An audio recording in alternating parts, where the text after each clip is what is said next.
everybody. You never know when you schedule an event, like who or whether any who's show up, right? Avatars. Yeah. Oh, well, there we are. Yes. These people are simulacra.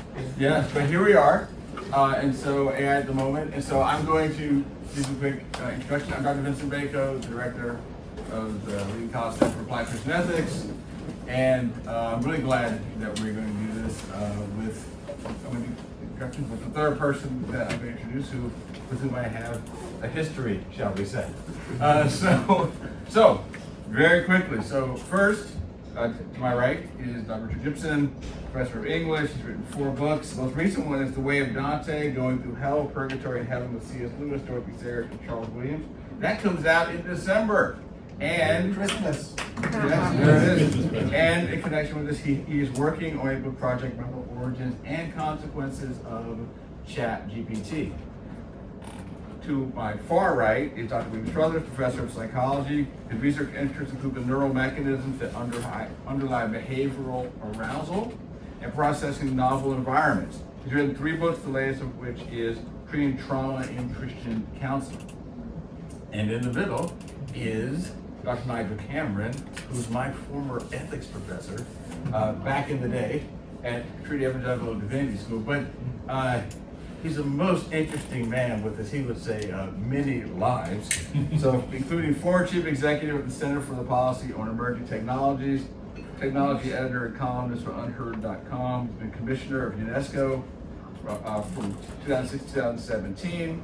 He's non-executive director of Genesis Systems LLC, a startup, and he's chaired and co-chaired a variety of conferences around the world. And he's written 8 books, the most recent of which he's going to talk about tonight at 7 o'clock in Blanchard 339, which is about Dr. C.F. Recruit, who prior to my time as director of CASE was involved with a committee who helped CASE stay afloat.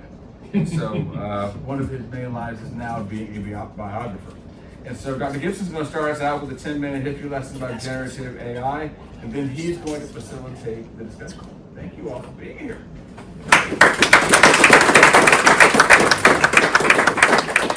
Okay, so I've been doing presentations about generative AI since the summer of 2022. It was before ChatGPT actually came out. And I've learned my lesson over the course of those many presentations that it's good to begin by bringing everyone up to speed. Now, that said, those of you who are experts will be frustrated that this is so slow. And those of you who are neophytes will be frustrated that this is so fast. So everyone's going to be disappointed with me by the time it's done. Okay, so the goal here is to get some concepts on the table that will probably come up in our exchange, and then also to just give you a general sense of how did we get here. We're going to do a little bit of a long view, and then we're going to zoom in and we're going to think about what has happened over the last 3 years, because that's what's affecting us right now. Okay, so this was the poster that Jill made, and I was thinking about different hand stances that we could have, so we could be shaking hands with generative AI. Yes, ChatGPT made this. And then Gemini made this for me, right? That's another stance we can say. Like the doomers say, don't do it, whereas the AI boosters say, this is your new best friend. But this to me seems like the best description of what's happening right now, right? That we have all these digital hands reaching out to us, right? And they're corporate boosters, and we're wondering what the heck should we do? So I think the thing we should do is we should pursue knowledge, right? And then out of that knowledge, try to exercise wisdom. All right, so here's my far too rapid history of generative AI in 3 plot lines. This is the part that takes us from the 1940s and 50s to 2022, and then we're going to talk about what's happened in the last 3 years. Okay, plot line 1. There's a long-standing division among people who try to create AI about whether you should approach it symbolically or statistically. Another way to describe this is classical AI versus deep machine learning. Sometimes this is pitched as logical versus empirical approaches. And then actually Geoff Hinton, who's one of the really important guys in this statistical camp, he recently defined it as the difference between logical and biological AI. And he's really interested in that biological description in the analogy between a human neurology and the neural net, which I just find this really interesting. Like, The goal is either to imitate the human brain or to teach a machine logic. Okay, so this is like a kind of classic story in AI research. The short way of expressing this is that the symbolic AI camp tries to take advantage of the fact that a computer is flawless in if-then scenarios. So if you give it a bunch of conditions, it will flawlessly give you the right outcome, logically speaking. As opposed to the statistical camps attempt to exploit the computer's ability to do tiny calculations infinitely. Okay, so on the one hand, a computer is really good at saying, if these things are true, then do this. On the other hand, a computer is really good at saying, I can just do math all day. You just keep throwing tiny math problems at me, I can solve them forever. Okay, so these camps are really divided in which part of the computer they're trying to exploit. This is a really good chart that I had Gemini draw up. So I gave it a bunch of coordinates and I said, I want a chart on this, and then I edited it. In short, the symbolic AI camp says, let's teach a computer logic and rules. And then it will follow the logic that we programmed into it, and it will give us knowledge that we can be very confident about.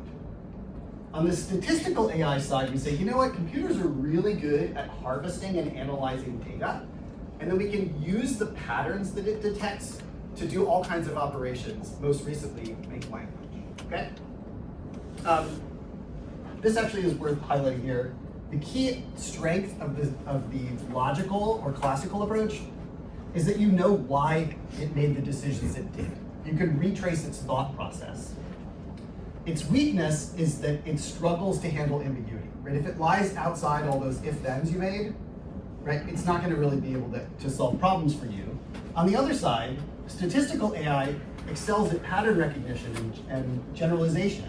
It can handle complex real-world data. Like, that's why people are so excited about it now.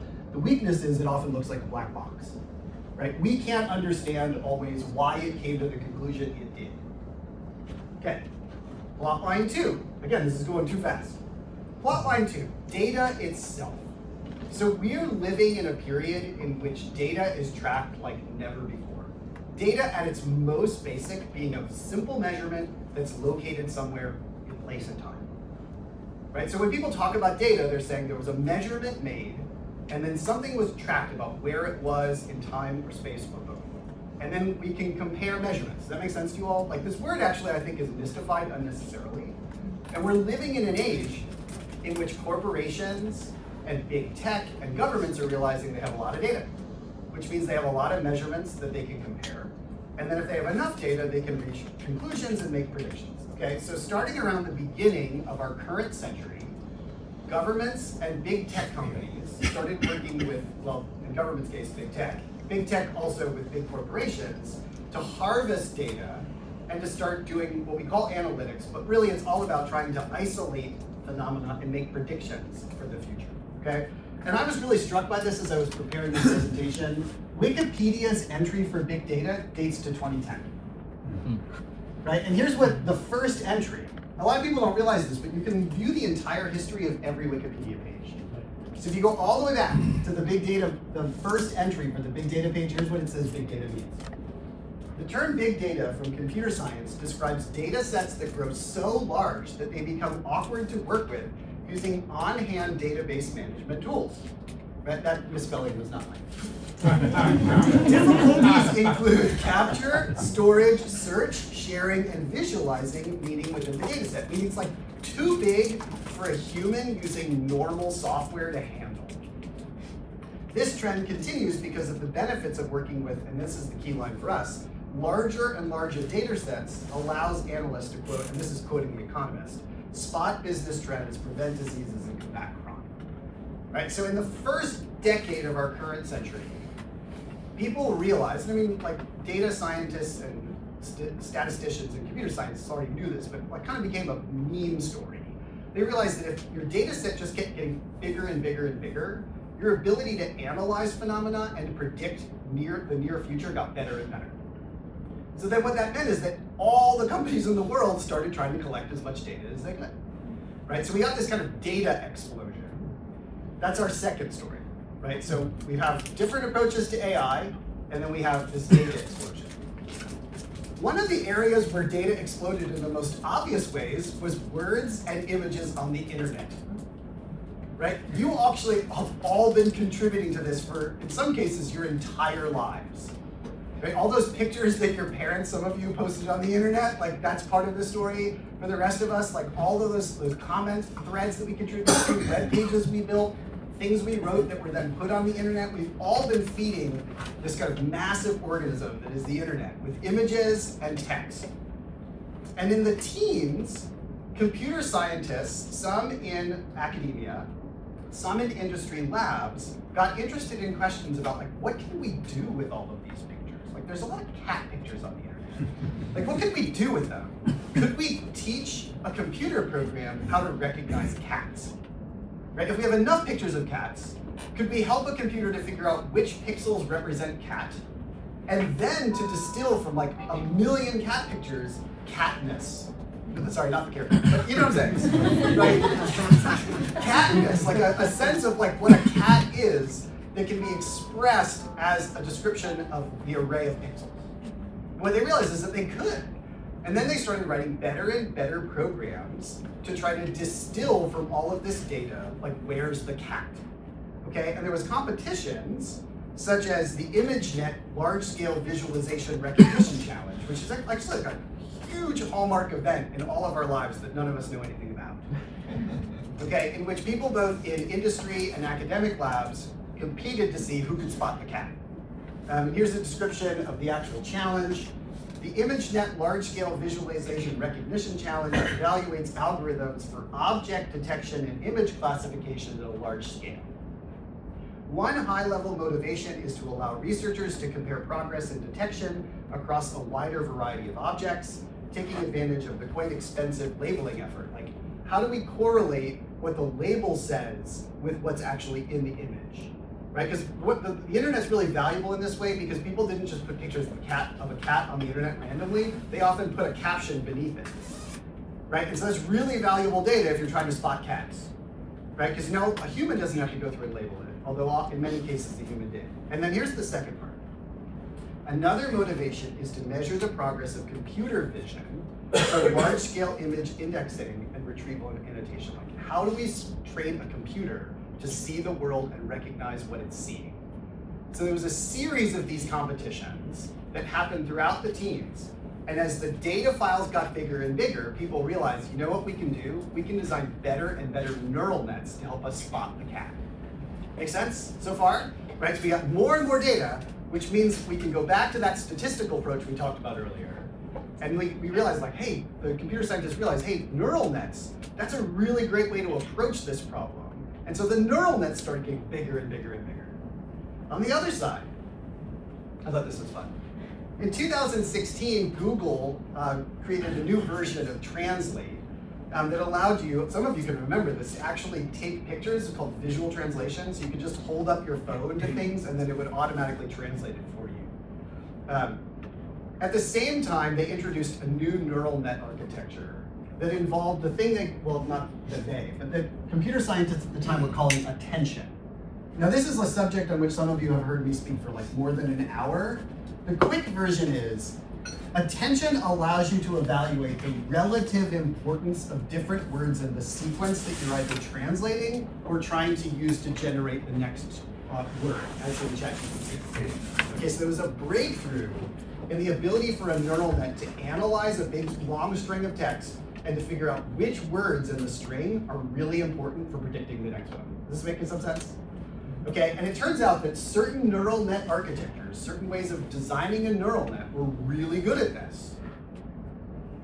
Particularly one that was created at Google in 2017 called the transformer. That's the basis of ChatGPT. And this is a little schematic that was included in the paper where this was related about how tokens, which are little bits of words, enter the system and are evaluated so that you can predict the next one. Okay, so all this stuff is happening in all of our lifetimes, and we're not paying attention to it until ChatGPT gets released. Now, the paper that preceded the release of ChatGPT was actually a 2019 paper called Language Models Are Unsupervised Multitask Learners. Of course we were all wanting to read this at breakfast, right? right? And this was a paper released by a group of people at OpenAI who had read the paper about the transformer architecture and said, hey, that's pretty clever. And they realized that as they enlarged the size of their neural net, and this is measured in parameters, and for like a shorthand, it's just like something you can adjust within the neural network, right? That's involved in its lots of tiny calculations, that's a parameter. So a parameter just means something you can adjust within the neural network. They realized that as they increased the number of things you could adjust, from 117 million adjustable parameters to 345 million, right, to 762 million to a billion, the performance of this initially basically like sentence filler inner and sentence analyzer improved on all of these classic tests that computer scientists gave each other when talking about language. Okay, you can see the schematics. And like, honestly, the people themselves were surprised. Like, wow, if we just increase the size of the neural net, if we just give it more data, we give it more parameters, it gets better and better at translating. It gets better and better at summarizing documents. It gets better and better at reading comprehension tests. And it gets better and better at answering questions like, when was Darwin born? And like, who wrote The Cat in the Hat? Like, these are the kinds of questions that they were posing in 2019. Okay? So you can imagine what the lesson that they took away from this was. Just make it bigger, right? Bigger neural net, more data fed into it.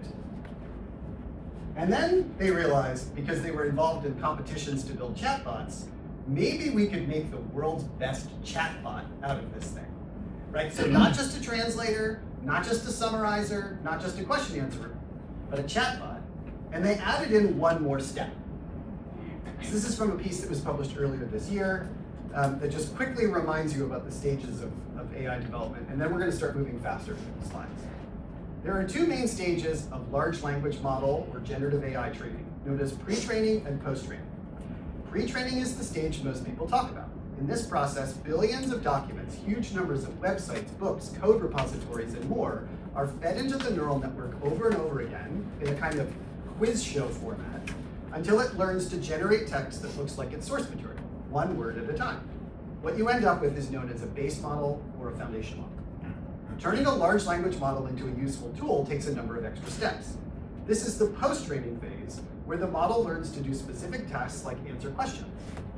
The way this has been done for the last few years is to take a base model and train it to mimic examples of question-answer pairs provided by armies of human testers.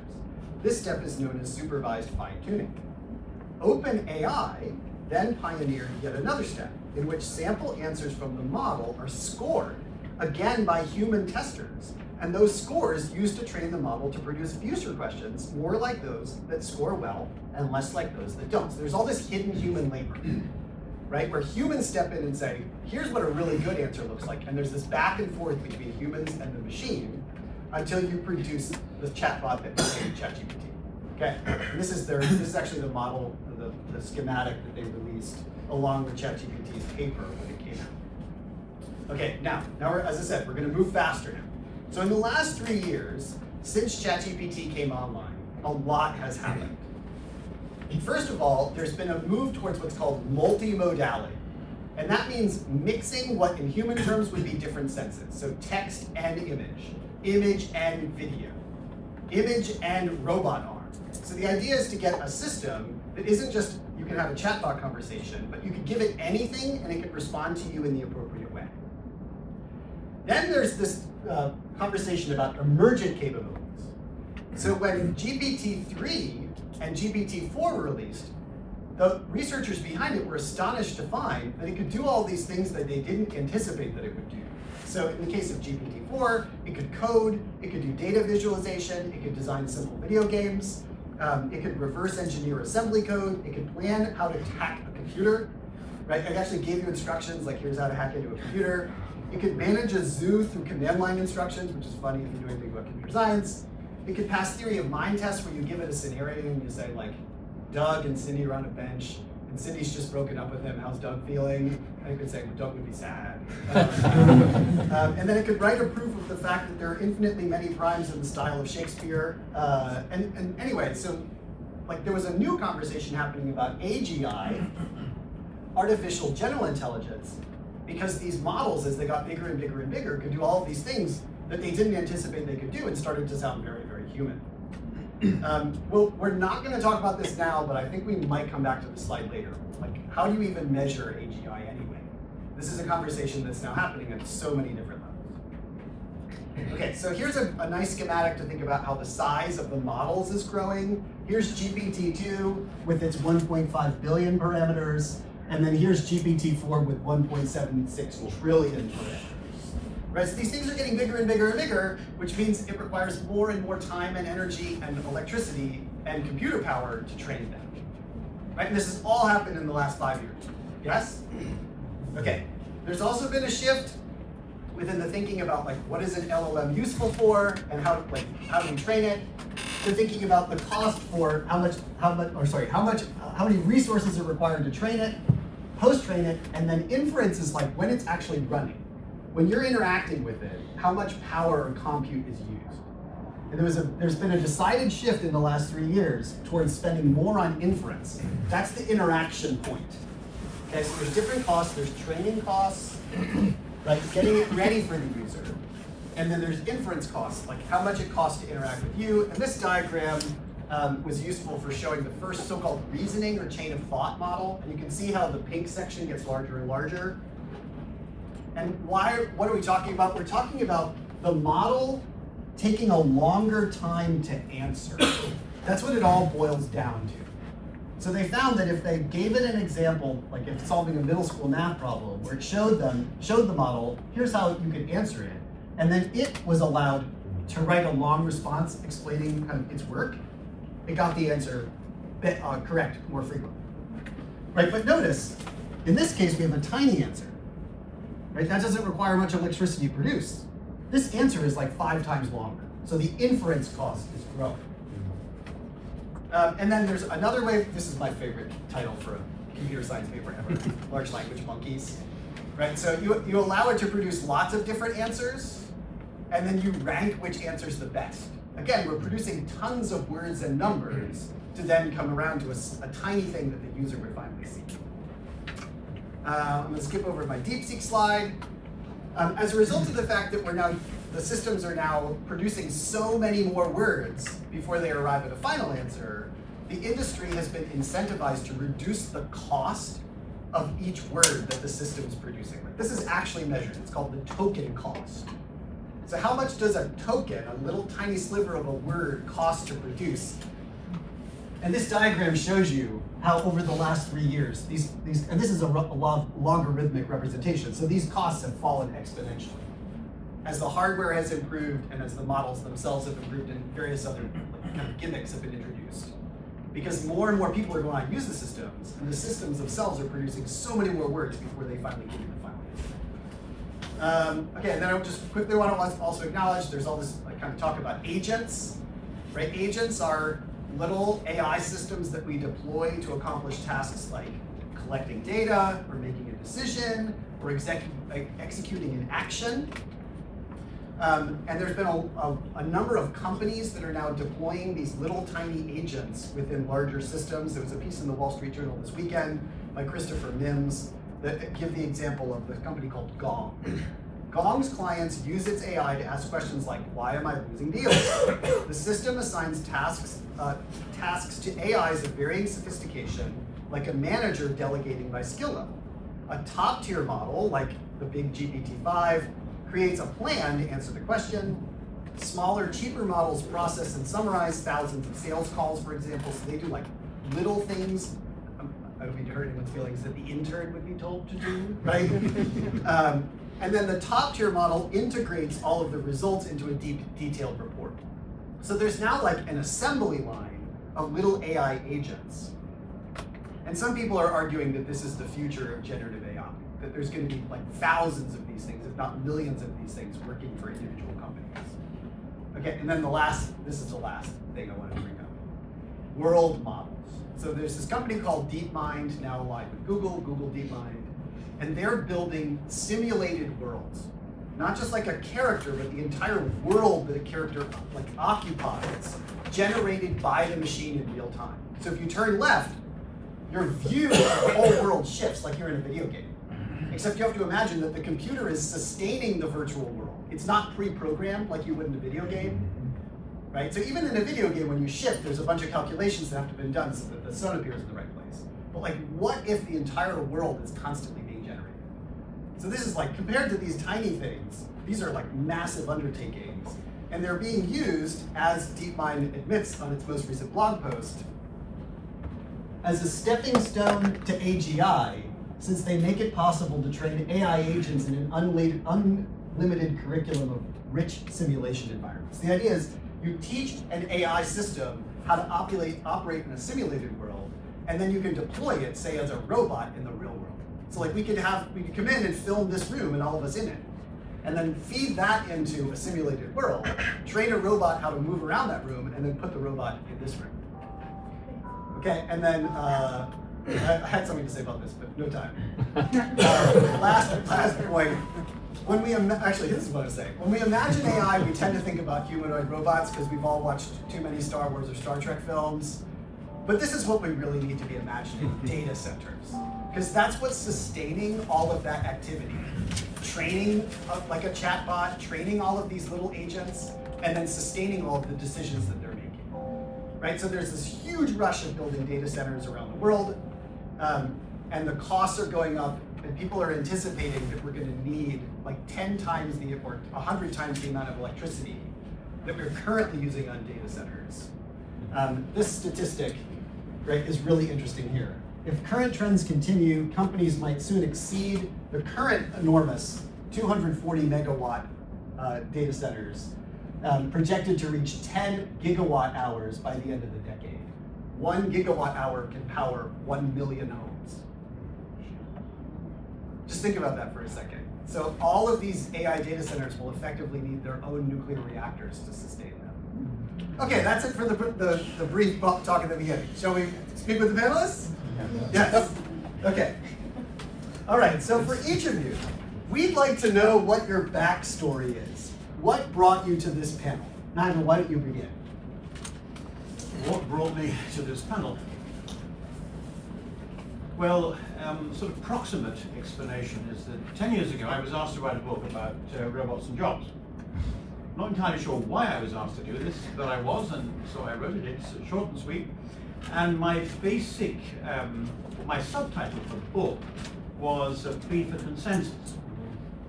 And my primary concern was that in the policy environment, essentially no governments were taking seriously the fact that the impact of these technologies, and this was primitive technologies of 10 years ago, could essentially scour out sufficient jobs so that this notion of full employment would disappear. Now, as those of you economists will know, full employment is not a technical term. It just means that most people who want jobs can get jobs, and therefore governments will tend to get re-elected. And in the democracies, and we've been discovering, of course, many things recently about the fragility of democracies, where there are powerful social movements which are antagonistic to consensus and so on, but these are enormous threats. At the time, I had the last serious academic thing I did, I had a Fulbright at the University of Ottawa 10 years ago, and took some time then to work on the book and so on, and meet with all these Canadian government officials. In fact, I was I was invited to speak to all the top civil servants of the federal Labour Ministry, which was a great treat. A couple of hours, and they had all screens around the room with people from different parts of the country and so on, and me. And I was a very interesting sort of double story here, because we had this discussion about the whole impact of robotics on employment and the prospect of chômage technologique in Canada. And later, a few days later, I was talking to a Canadian futurist who worked for the federal government and who ran some sort of unit looking at futures issues. And what I've been told by the head of the civil service department, it's rather curious, in Canada they call them deputy ministers. It's just a term for the top civil servant. And she said, we have never had this conversation. He said, we've been talking about it for years, but we can't push it far enough up so that people at her level would recognize it was taking place. And I mean, the basic argument I was using with these people was, and using my book, was if there's a fundamental threat of technological unemployment, essentially undercutting the notion of full employment, which is something, you know, pretty fragile, that governments push and pull economies to keep moving, then all sorts of distinctions need to be re-examined between full-time, part-time, student, labour, voluntary work, retirement, all these things. And you've got to come up with a model of what you do. And so what I proposed was, and I'll get back to your question in just a moment, the specific of your question, but what I proposed was, well, the general idea out there among those who do think about these things, I think is daft. And it's what's called universal basic income. You basically pay everybody some money anyway. So if they don't have a job, they'll do just about okay. What I think we should be doing instead is to modulate retirement ages. Now, every country in the West, even Russia, which is kind of in the West, I suppose, it tried and failed, have been trying to push up retirement ages. A huge crisis in France at the moment, big crisis in Russia 10, 15 years ago, because there's pushback. Now, I think that whole thing should turn around, and we should be looking to reduce retirement ages, and use retirement age as a kind of moderator of employment within the economy, so you maintain full employment. But I mean, those conversations then were not happening within policy circles. I had discussions in 10 Downing Street in the UK. I had discussions in Washington. In fact, amusingly, we put together a teleconference at one point on this stuff in DC. There's a wonderful guy called Marshall Brain, who I think died quite recently. Really nice fellow. And I met him at one of Ray Kurzweil's Singularity conferences out on the West Coast. And what I would do at those crazy conferences, if you don't know about them, look them up.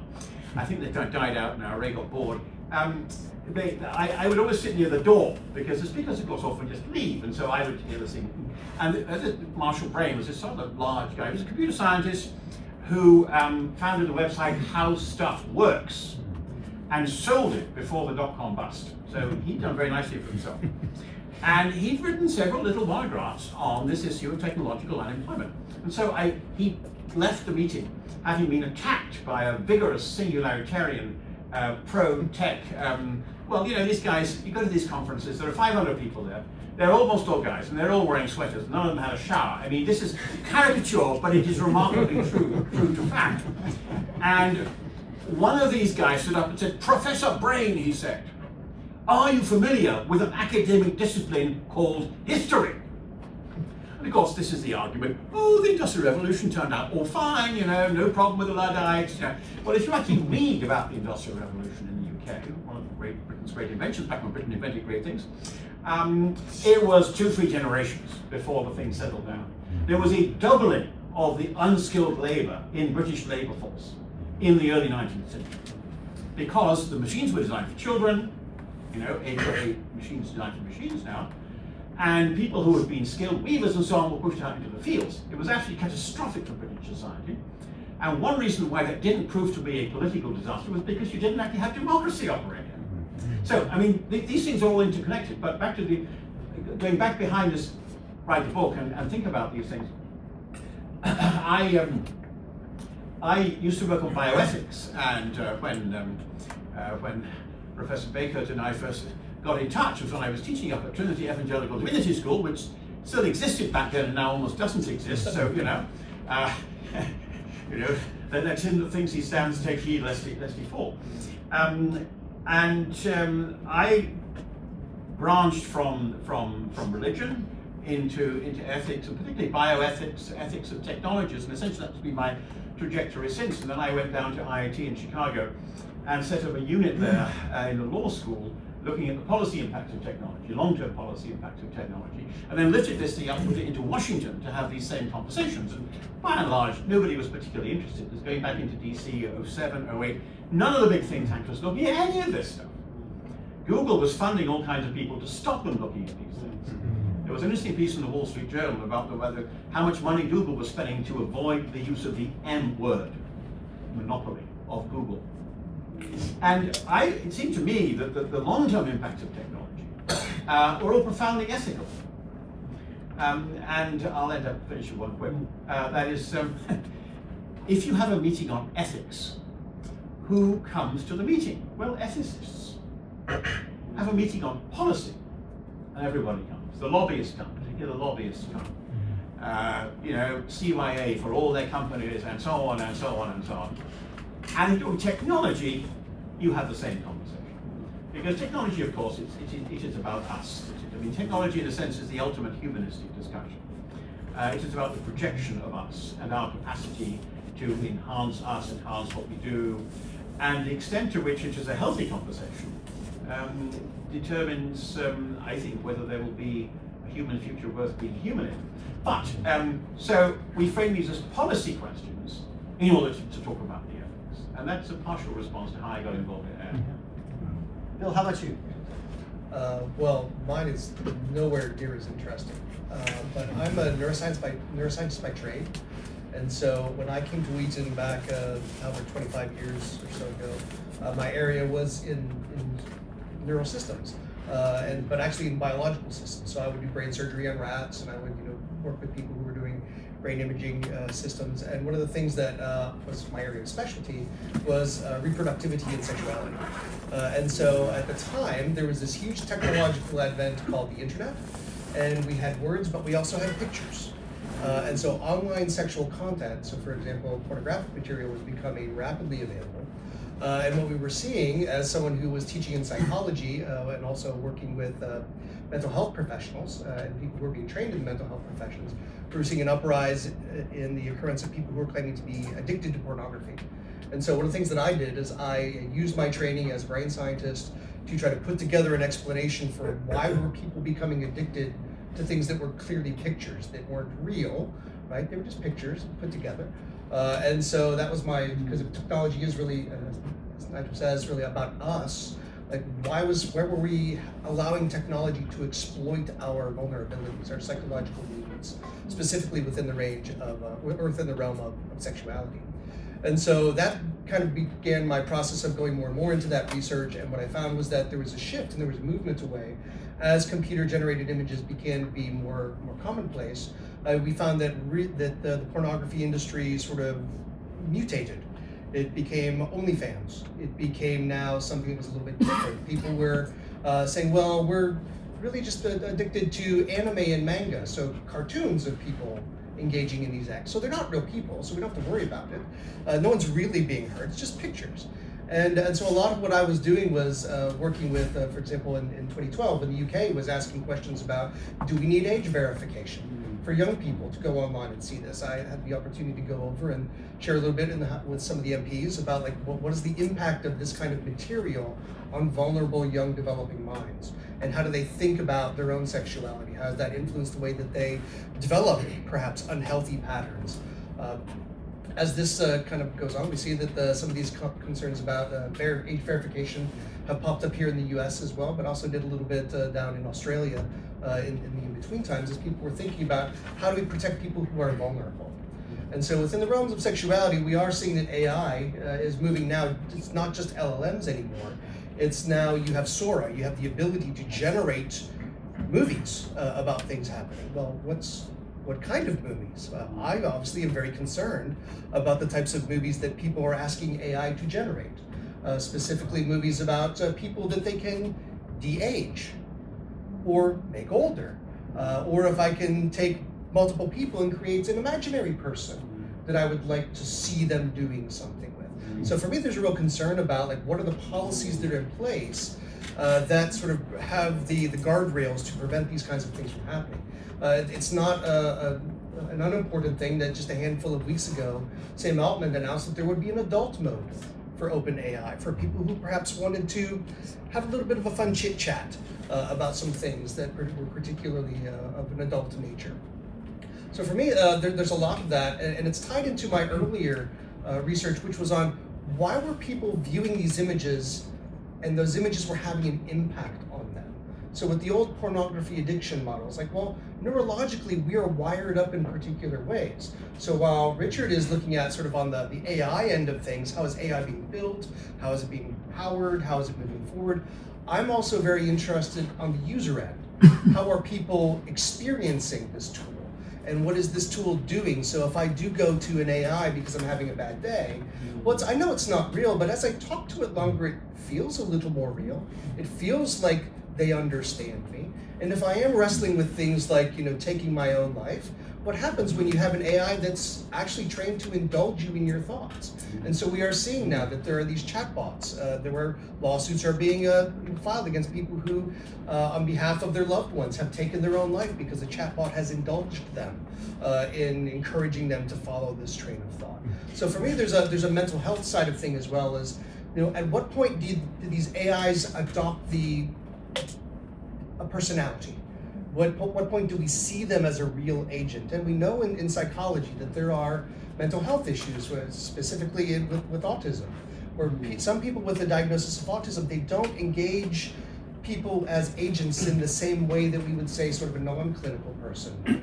There might be some people who are so desperate to have their needs met that this pseudo-ersatz agent takes on the properties of an agent to them.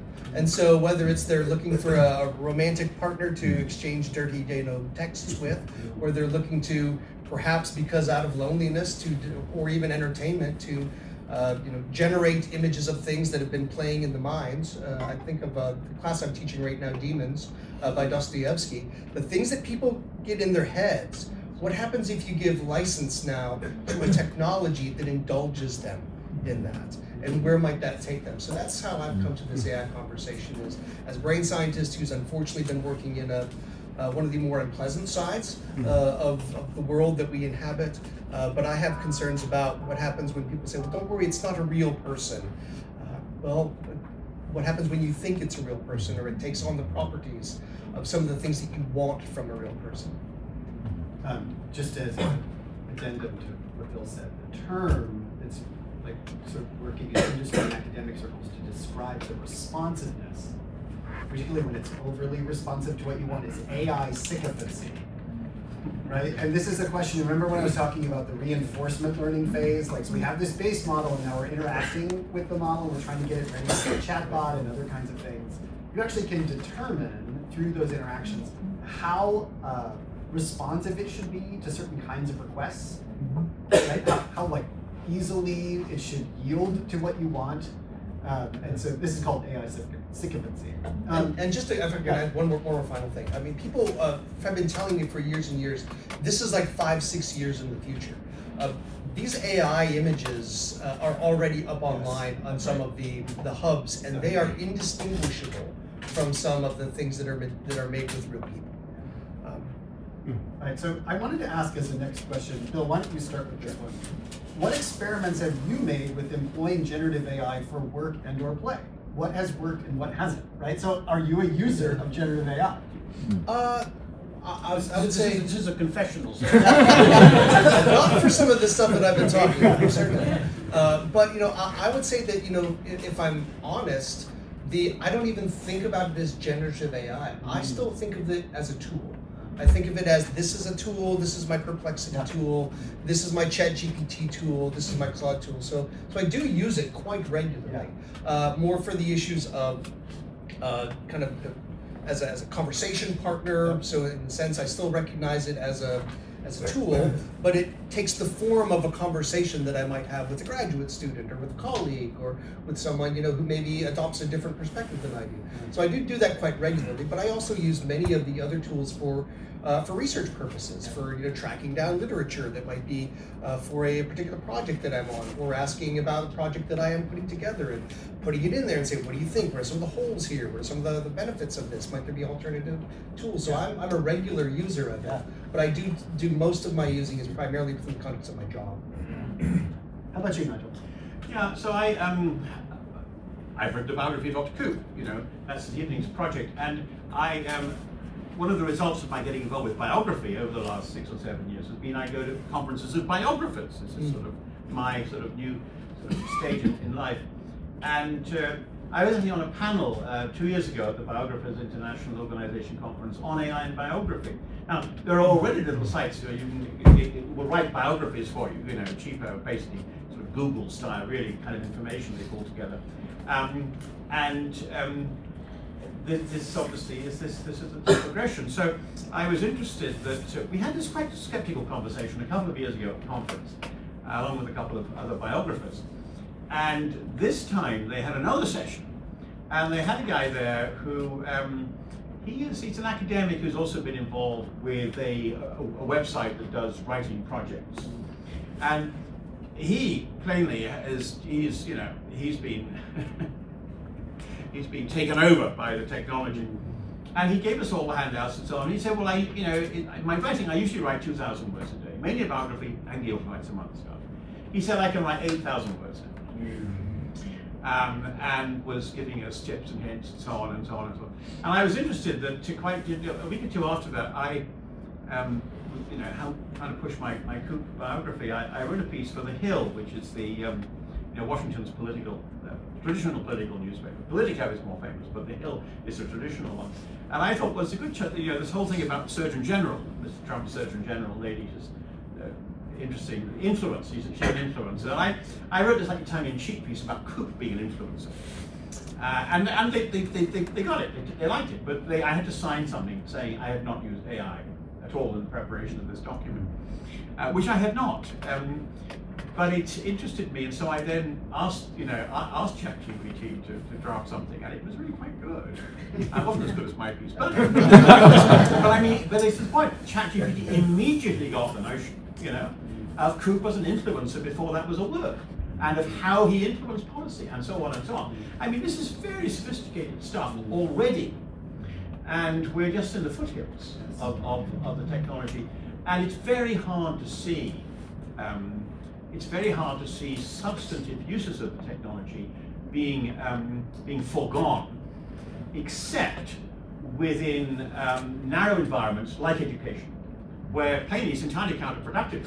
I mean, the friction is what helps you to learn, guys. So, but outside of those very particular contexts, it's very hard to see this not taking over what an awful lot of us do for a living.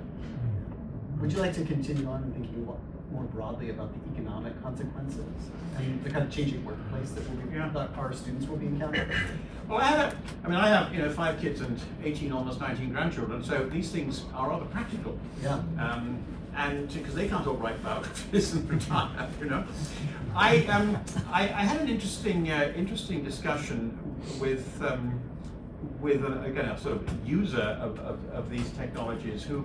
She worked for a top sort of senior person working for one of the banks in Europe, and she said, basically, there's nothing that I do that these machines basically can't almost do on their own now. There was an interesting book came out about The Economist magazine has been quite interested in these issues over the years. I'm a great fan of The Economist. Tom Standage, deputy editor, whom I got to know a bit, he writes books on the history of technology, so that may be the explanation. But it's worth watching The Economist because they did a review. There was a book came out 6 or 7 years ago called The Future of the Professions, written by 2 British guys, one of father and son, a consultant and a professor, and it was looking specifically at obviously medicine and law and so on, and saying how they were just going to completely collapse into the arms of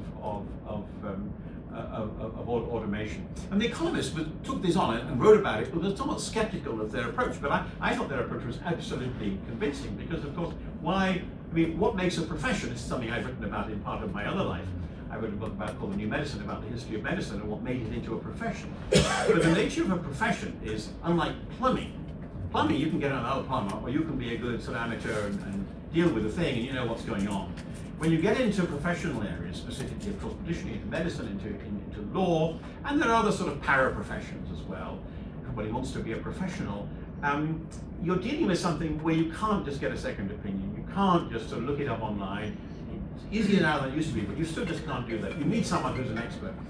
And therefore, the expertise has to be integrated into a community in which standards are being applied. People with equal expertise are holding each other to account and so on. This is how the professional guilds developed in medicine and law and so on. Because you can't just do this. There's no simple way, even of course to use tort law and so on again, because you have these guilds. Now, the purpose of the reason why you pay lawyers and medics a whole lot of money and why they're very special and so on is because of this mutual accountability. Now, if you can have automated accountability, the entire logic of paying a physician hundreds of thousands a year and paying a guy who drives the bus, which actually potentially is much more dangerous thing to do, 50 grand completely collapses. because you can have automated accountability. So I think that there's no level within the economy at which the threat is not there. Now, I'll say one more thing, which I was asked, one of these, the 2 or 3 centers out in California, is it Center for Humane Technology? There are 2 or 3 of these funded by tech guys who, in a sense, well, I don't know whether they're repentant, but I mean, they're very concerned about the alternatives. Yeah. And they called me out. They read some interesting things that I've written that I forgot I'd written. They'd obviously been using ChatGPT to search for the material. And they talked to me for about an hour and a half about some of this stuff. And I said, well, look, we're going. It seems to me civilizations can forego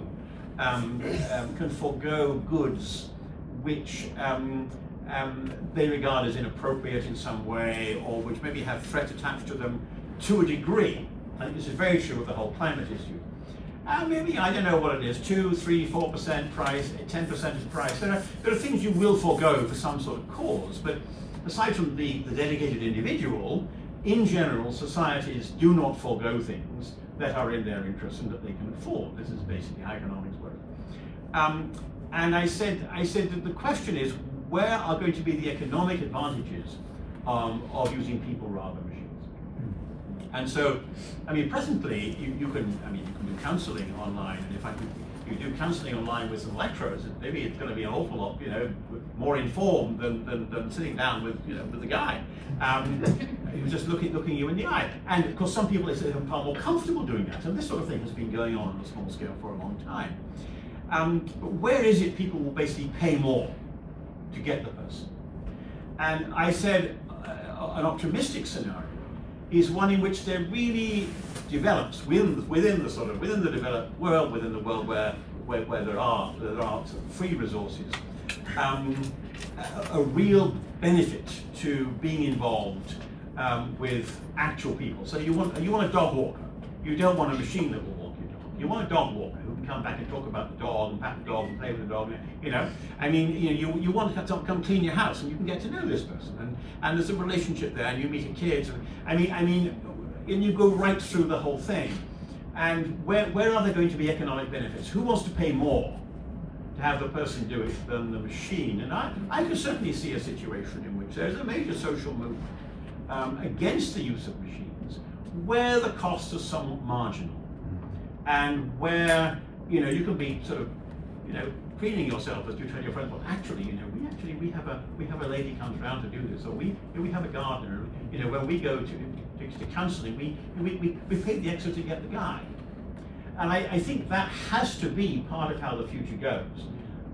Otherwise, we're all going to be, well, not twiddling our thumbs, but we're all going to be writing biographies. because the drivers of economic activity do seem to be pretty much all under threat. Bill, how about you when you look around socially at potential goods and ills? What do you see? Well, just sort of dovetailing with what's already been said, this kind of notion of professionally, I think people becoming more and more tuned in. I think of the graduate students that I'm training in the clinical graduate program, the relationship that a client might have with their therapists, right? What does that look like? And presumably there's an embodied thing, right? That's what we want to tell our graduate students that we're training is like real people, they're the ones who are going to have to be the real therapists, right? That's what people actually want, they want real therapists.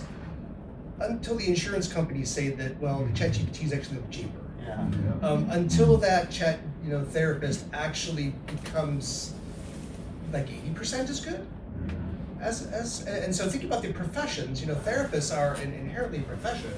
And so, actually one of the things that I'm over here doing, thinking about professionals as well, one of the areas that we haven't really talked much about is in the arts. Thinking about, musicians and, creative artists and what they do. And, thinking about, presumably you'd want like artists to be able to continue, creating things.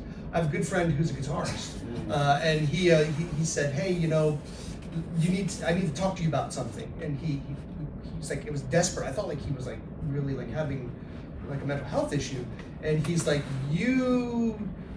I just heard the greatest song I've ever heard, and it wasn't produced by a human being. It's a guy basically, and I'll sort of play you a little bit here of something that just sort of thinking about, if I can get a good Wi-Fi connection here. But thinking about, Suno. Is this actually, so I can just sort of play it.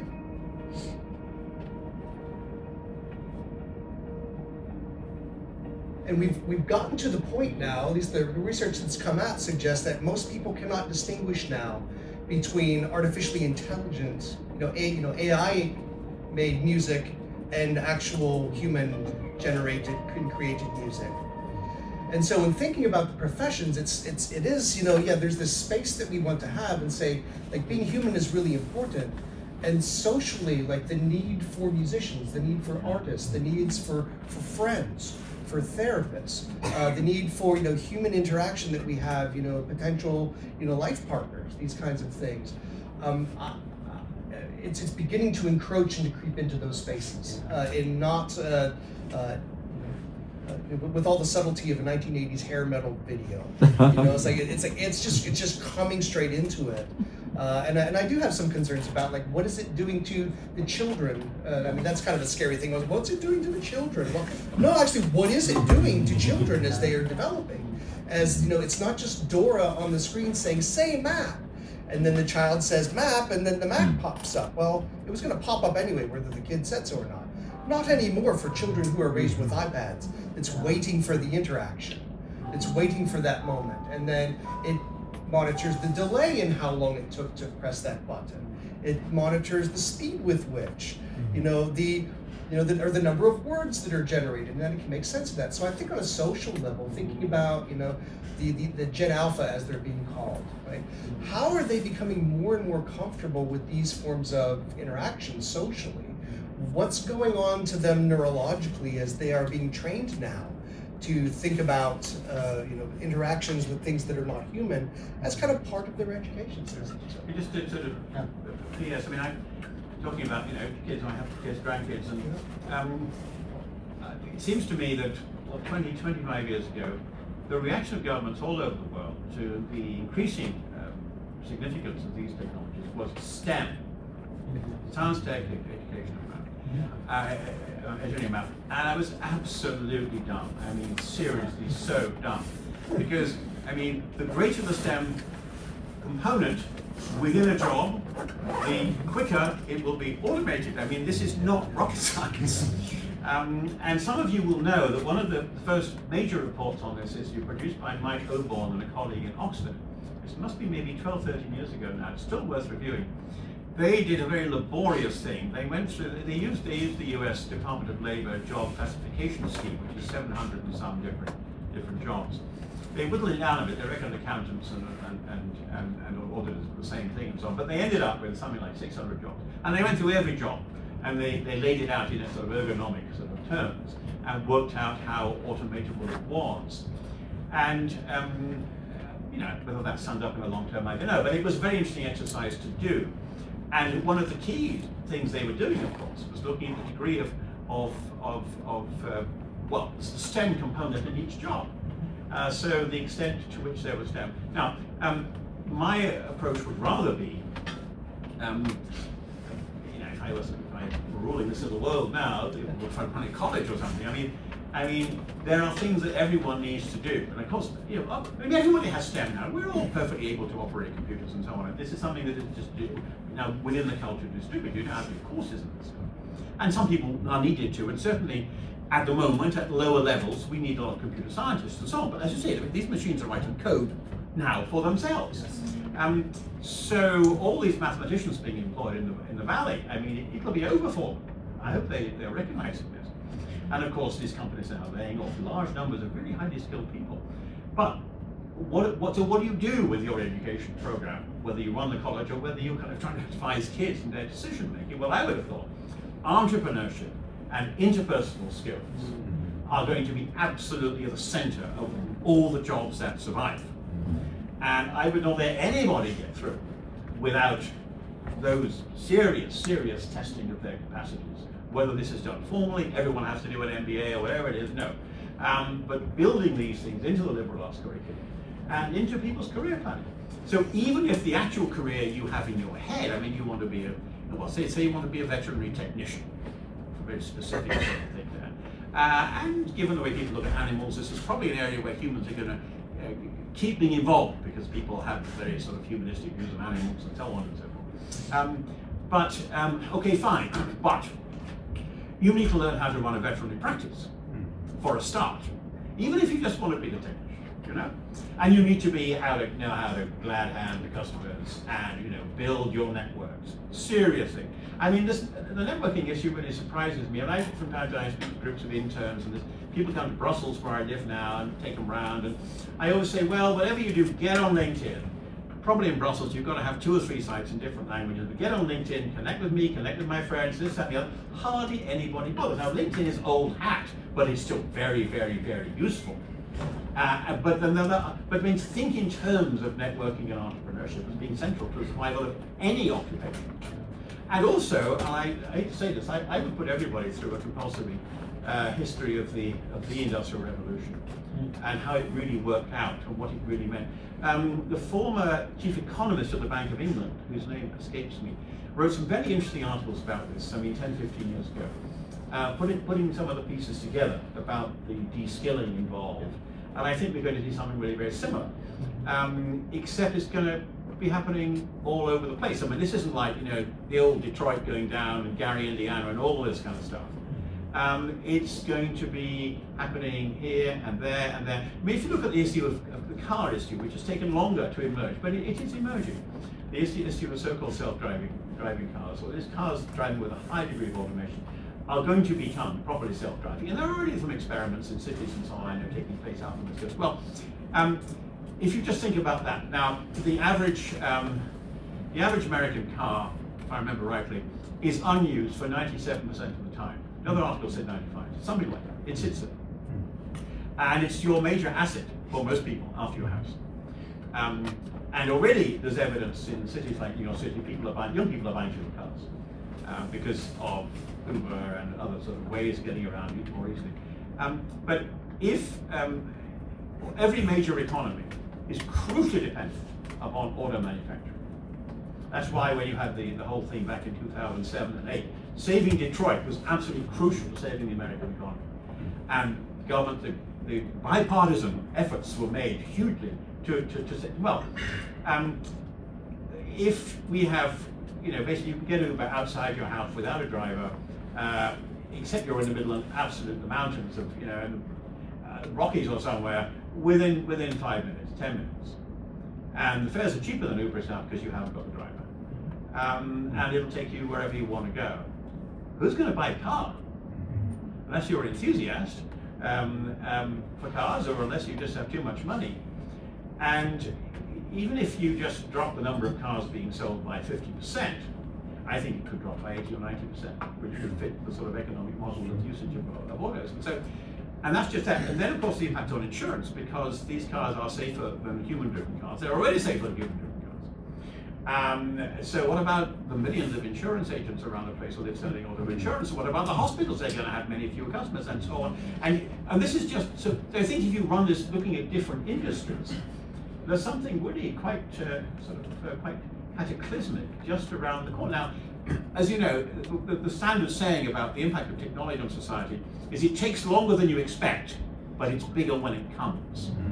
And so, back to the practical point, Bill Gates 10 years ago was saying governments will have to start taxing computers, taxing machines, taxing robots.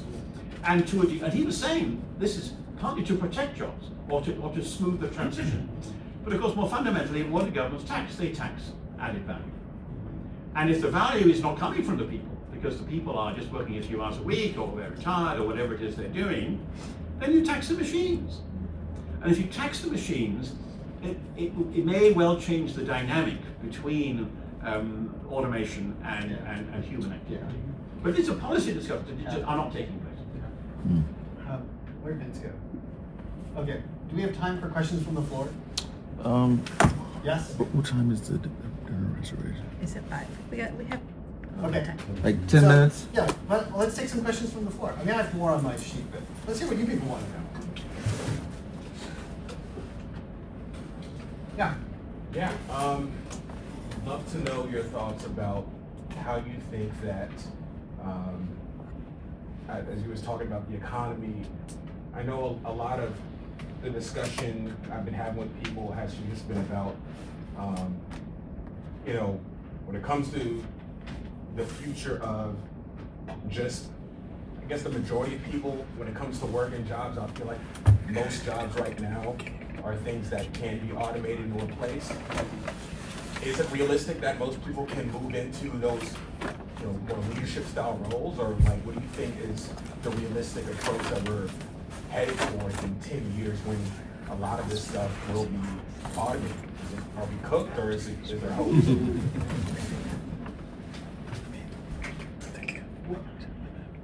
I think at the end of the day, the human beings are the consumers.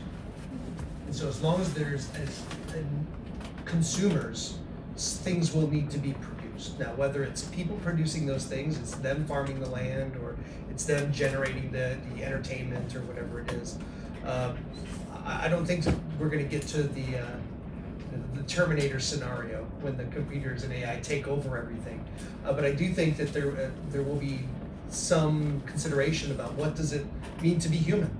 Are we just consumers? Because there's an element of, we do need to produce. There's something like work, like the need to work is built into us.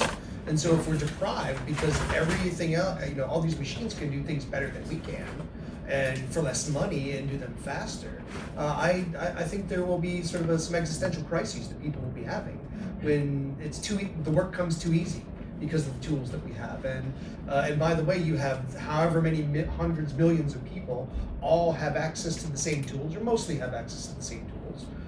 Why do we need Beyonce when I can get my computer program to get a voice that never goes flat, that can have, you know, take all of her backlog of stuff and generate new music that she has never done before? We know, what's the point of Kanye? What's the point of you know, any of these artists? You know, Jackson Pollock, I can, you know, get AI to make something. Some real concerns about AI that actually not only does my laundry, but also makes all the art that I wanted to make. What's left for me to do? Yeah, I think one component is that, I mean, governments are going to move on the tax front. This is going to happen inevitably because they're going to be facing unemployment. They're going to have to do something like, I think, my retirement modulation idea. Something like that's going to happen. But they're going to have revenues. And you know, if you stop paying income tax because you haven't got a job, they're going to want that money, and it's going to come from where value is being added. And this may well smooth the transition, or it may be that we'll just have decisions, you know, that the whole areas of the economy where we're not going to allow the machines to take over. Maybe whether it's arts and social work, and maybe we decide we're going to push back on the auto front because we like having an auto industry. Thank you very much. And these will become political questions. The problem is that they are so far down the agenda at the moment that it's hard to see mature decisions being taken in any of the major economies about it. I'll just say on this front end that we're living in the period of the Great Experiment. So it's possible to imagine that lots of jobs will be automated away, but we haven't yet deployed machines of various kinds into them. Like, even the robotics industry does really well in narrow tasks in controlled environments. And then, you know, in the case of self-driving cars, it's happening in cities like Phoenix, where it's really taking off. Will it work as well in Boston? We'll see. Right? I mean, I think what computer scientists call the open world, like the world that we're actually experiencing with all of its contingencies, catastrophes, and surprises, it's far more complex than any model that's yet been developed.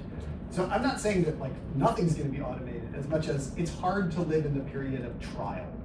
And it's also possible that as these systems are introduced into more and more areas of our economy, people, you know, the actual deployers of the bots and the robots discover that their performance actually isn't exceptionally better than humans, especially once the actual like gigawatts are being calculated, right?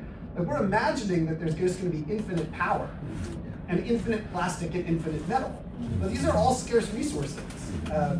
So we'll see. I'm anticipating that in the short term, there's going to be a lot of experiments with human-machine collaboration.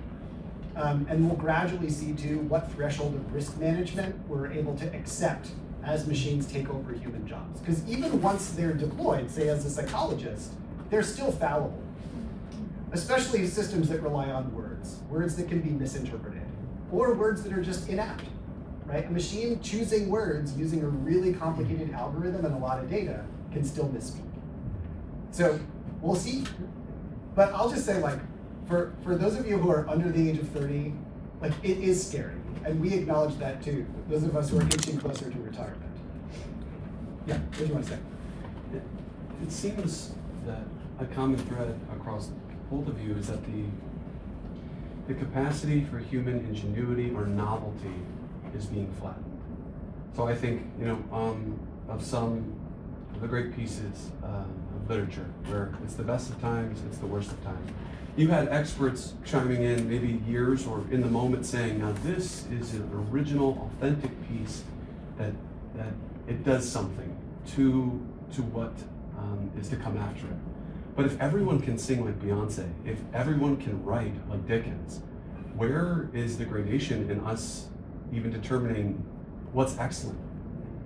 Like, if everyone's excellent, how do we differentiate, in terms of merit or achievement, like on the job? If everyone in your class is writing A+ essays, how do you dispense of learning? I just don't. I think, my sense is that new economic factors will emerge, new distinctions will emerge. One of the most interesting things about these tech discussions is that a lot of them are things that people were not talking about 30, 40 years ago. They were not imagining the way things would turn out the way that they have, because stuff is really new. And it may be that the final exercise of our creativity is to design machines that will make creativity of no significance. But I don't believe that. I think there will be big surprises. I think some big nasty surprises, but I'm hoping some good surprises too. I'll say on this front, simply creating a prompt that produces a paper that scores A++ is not the same thing as actually writing the paper. So I'm concerned about skilling, right? That especially as students are able to access generative AI tools earlier and earlier in education. It's like now, when you get to 6th grade and homework really hits, suddenly you can pawn it all off on ChatGPT, and then you can keep going and keep going and keep going until the professors make you write the papers by hand, which everyone currently hates, right? So I'm very concerned about the scenario in which everyone is BSing their way through their educations and then emerge with college degrees and they're functionally morons. Like, I really mean that. And so, the challenge that I've been issuing to my students this year is you should bet on yourselves. Like, bet on your own brain. Like, don't let it wither. It really can. So, I think that there is a question of, and this is my own paradigm, the ideal user is a user who doesn't depend on the machine. Right? A user who brings real expertise and creativity and imagination, a user who experiences the open world without the constant mediation of the machine, that's the most interesting user. And actually, the user who can come up with a response that the machine doesn't anticipate based on the data is the most interesting user to you. There's a question at the back. Oh, well, she also had her hand. Okay. Yeah. Something that I appreciate that you said was there are times when a technology gets it wrong, and Dr. Struthers, you kind of talked about this when you mentioned there are many stories of young people who are struggling with depression or mental health and then reach out to AI asking for help, figuring out how to end their life. And I think what's really important in the interpersonal disciplines is this idea of accountability for your actions. As a clinician, you make a wrong judgment call, you're responsible for that. Yes. So what does the field of AI look like in holding technology responsible for when they make a bad call and then it ends up hurting somebody? That's more for the policy walks, I suppose, like that. I think that this notion of cognitive offloading, thinking about, if we are training clinicians, clinical psychologists, and they're all using ChatGPT to trick me into giving evidence of knowledge that they really don't have, right? What we're doing is we're just training people who are actually very shallow thinkers. And so shallow thinkers don't think deeply when they run into complex embodied problems with people. The person says, they want to take their own life. Well, there's 2 million ways that can go in 2 million different directions, and we maybe don't have the power to do this. Now, the most likely one might be the one that, you know, you sort of pick up on nonverbals, you pick up on a history with this individual. And so there's space, I think, for that, for people who can work without the equipment. But I think we're moving into a space now where we have an entire generation of young people who might be growing up, and what they've learned is just how to use the equipment well, and they haven't had the friction of actually being forced to sit with something difficult and to realize that there's more than one sort of outcome. So as a clinician, you're doing what you're doing, or as a teacher, right? Like, because the old school way of looking at all of these papers that I'm getting, I would love to think that all my students are A+ students. The reality is they're probably not. They're probably found a way to use a tool to trick me into thinking that they're A+ students. And I have to come up with a different way of evaluating what's the depth of knowledge that they have when they are not able to get access to this particular tool in this particular case. I just want to add on this front too, very few people actually read the technical reports that come out when new models are released. And if you ever do, what you find out is that the companies themselves are engaged in a kind of risk management. Like, they know that the model is wrong a significant portion of the time, but like model by model, the number of times it's wrong decreases, but that's never going to collapse to 0. Right? And so it like worries me how easily people are willing to kind of take what the model offers as the truth. There was a study that was done over the last year at MIT, including the MIT Media Lab. And what they found was that, so they wired 3 different groups of people up to various equipment, like in a neuroscience lab, and they found that the group that had access to generative AI tools, not only did they have the least brain activity, big surprise, compared to the group that wrote their own paper, but actually that group was the least inclined to edit. Right? So they just typed in a prompt, it spit out the paper, and they thought, well, that's just good enough. Right? And like, there are errors that creep in. So I didn't answer the prompt about like, how do you use it? Like, I use generative AI of some kind almost every day. I mean, this slide was made by Gemini, did you know this? Right? But like, I'm still struck how even with GPT-5, which is worlds better than GPT-2, which was my first encounter with OpenAI's products 6 years ago, GPT-5 still gets things wrong, frequently. And in questions where like I fed it in something, I'm looking for something, or I asked it like to evaluate something that I've written, I'm consistently struck by the fact that while it might be correct 80 to 90% of the time, when it's wrong, it gets things like horribly wrong. That if I put my name on it, my peers, they wouldn't ridicule me, but they'd call me out for it. So I think like we're imagining that they're infallible at a point where they're not. And it's not entirely clear to me what injection of new data gets them to the infallibility point, given that they're dependent on the internet, which we are producing. Can we take that question from the back? It'll have to be real fast. Yeah. The lady The lady at the back. Yeah.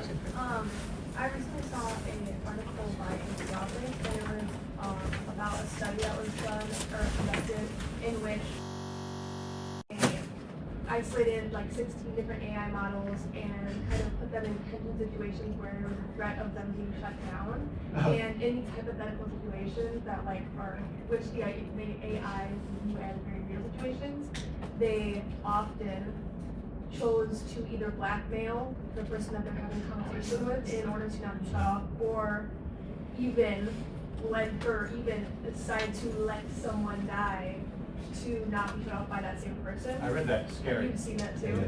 Do you have thoughts on that at all? Scary. Yeah.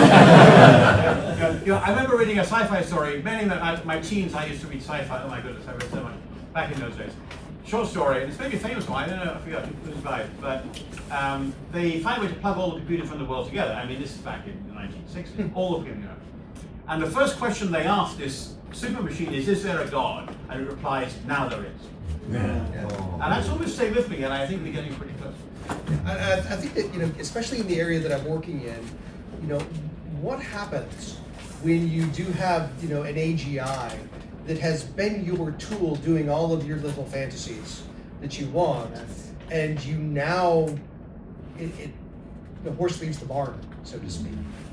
What sort of social shaming capital does it have on you when it now, I don't want to say that it achieves sentience or that it achieves consciousness or something like that, but like that's the, now there's a God kind of thing.